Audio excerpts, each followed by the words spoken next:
Hello everyone, আসসালামু আলাইকুম। কেমন আছেন সবাই? চলে আসছি রান্নাঘরে।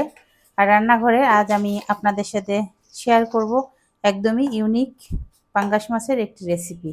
পাঙ্গাস মাছ আমরা অনেকে অনেকভাবে খেয়ে থাকি, আবার অনেকে আছে একদমই পছন্দ করি না। তাই যারা পছন্দ করেন না তাদের জন্য আজকের রেসিপি। অবশ্যই রেসিপিটা ফলো করবেন, একবার হলে ট্রাই করবেন, ইনশাল্লাহ খুশি হবেন। তাই সবার কাছে রিকোয়েস্ট থাকবে আমার ফুল ভিডিওটা দেখার জন্য। প্রথমে আমি দিয়ে দিব লবণ। লবণটা স্বাদ মতো দিয়ে দিলাম। এরপরে দিয়ে দিব পরিমাণ মতো হলুদ। এরপরে দিয়ে দিব আমি এক টুকরা লেবুর রস।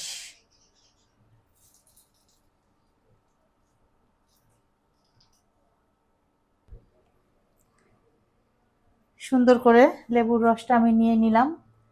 এরপরে দিয়ে দিব এখানে সমস্ত ধরনের মশলা, আদা, রসুন, জিরা, পেঁয়াজ, ধনিয়া সব কিছু আমি একসঙ্গে বেটে নিয়েছি মশলাটা। এরপরে দিয়ে দিব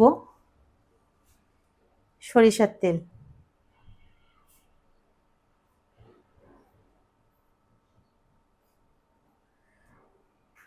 বন্ধুরা, এই রান্নাটাই কিন্তু একদমই কোনো পানি ব্যবহার করব না, এবং এরপরে কড়াইয়ে আর কোনো তেল যাবে না। এখানে দিয়ে দিলাম আমি একটা বড় সাইজের আলুকে একদম গোল গোল করে কেটে নিয়েছি।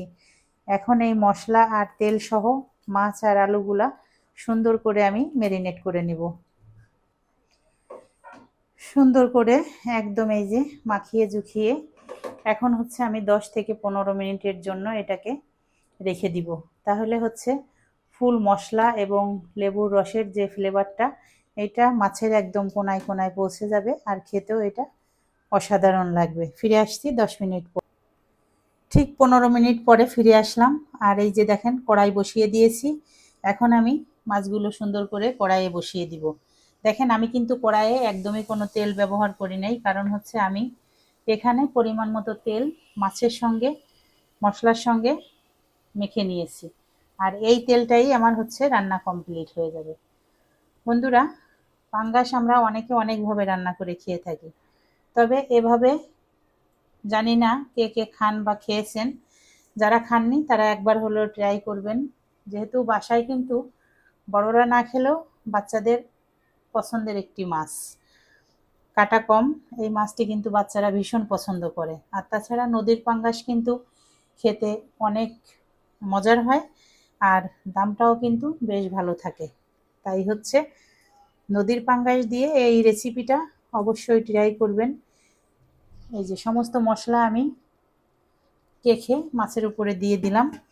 আর এখন আমি অপেক্ষা করব নিচের পাশটা লাল হওয়া পর্যন্ত। বন্ধুরা, এই যে দেখেন আমি কিন্তু হালকা করে মাছের এক পিঠ উল্টে দিয়েছি। এই যে হালকা হালকা লালচে লালচে হতে শুরু করেছে, আর অনেকটাই কিন্তু মাছ থেকে পানি উঠে আসছে। এই পানি আর তেলে হচ্ছে মাছ এবং আলু পুরোপুরি সিদ্ধ হয়ে যাবে। আসলে এই রেসিপিটা হচ্ছে পাঙ্গাস মাছের বারবিকিউও বলতে পারেন, কারণ বারবিকিউটা সরাসরি আগুনে পুড়িয়ে নেওয়া হয়, আর এটা হচ্ছে তেল ছাড়া খালি কড়াইয়ে পুড়িয়ে নেওয়া। এই তো, সঙ্গে থাক। আবারও একটু উল্টে দিব।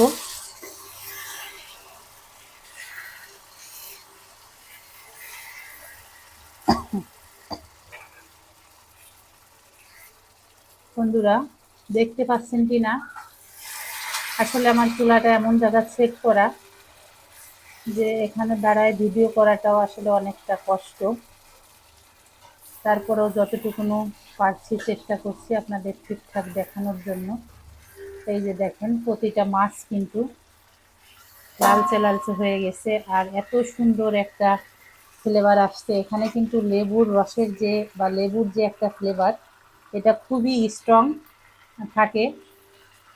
কারণ হচ্ছে এই রান্নাটায় কোনো পানি ব্যবহার করা হয় না। মশলা আর লেবুর রসের যে একটা গন্ধ, এই গন্ধটা কিন্তু খুবই সুন্দর থাকে। এই তো, আমার পাঙ্গাস মাছের বারবিকিউটা প্রায় কমপ্লিট হয়ে গেছে। আর 2 থেকে 3 মিনিটের ভিতরেই কমপ্লিট হয়ে মাছটা আমার পুরোপুরি কমপ্লিট হয়ে গেছে। দেখেন একদমই আলু মাছ লালচে লালচে একটা কালার চলে আসছে, আর কত সুন্দর যে ফ্লেভার, সারা ঘর একদম মৌ মৌ করছে। বন্ধুরা ফ্লেভারটা আমি দিতে পারবো না, তবে সৌন্দর্যটা দেখে নেন কতটা সুন্দর দেখাচ্ছে। বন্ধুরা এই হচ্ছে আমার পাঙ্গাস মাছ আর আলুর বারবিকিউর ফাইনালি লুক।